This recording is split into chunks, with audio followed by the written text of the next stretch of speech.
Hi, I'm Shirley Aquino, 41 years of age, a working mom and a mother of a teenager girl. Way back 2013, when I was luckily employed here at Leading Edge, oh yes, it was 11 years ago. So with that span of time, I've already met different types of people here. My workmates, my superiors, and students.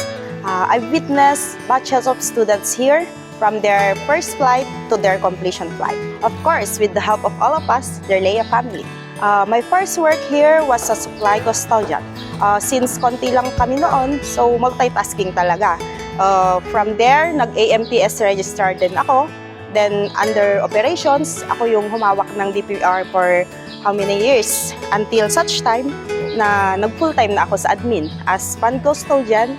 And then, currently, sa General Service Department na ako. Going back on being a working mom is not easy to be one.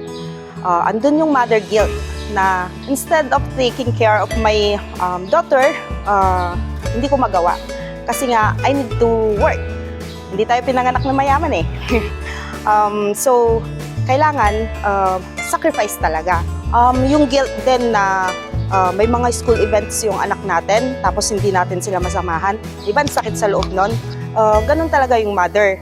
Kailangan may mga sacrifices talaga, and then some other time, babawi na lang tayo para lang hindi naman ma-hurt yung mga anak natin. Sa totoo lang, hanga ako sa lahat ng mother. Full-time mom man yan or working mom, yung sakripisyo natin, hindi yun matatawaran. So all the mothers out there, Happy Mother's Day! A snappy salute to all of you!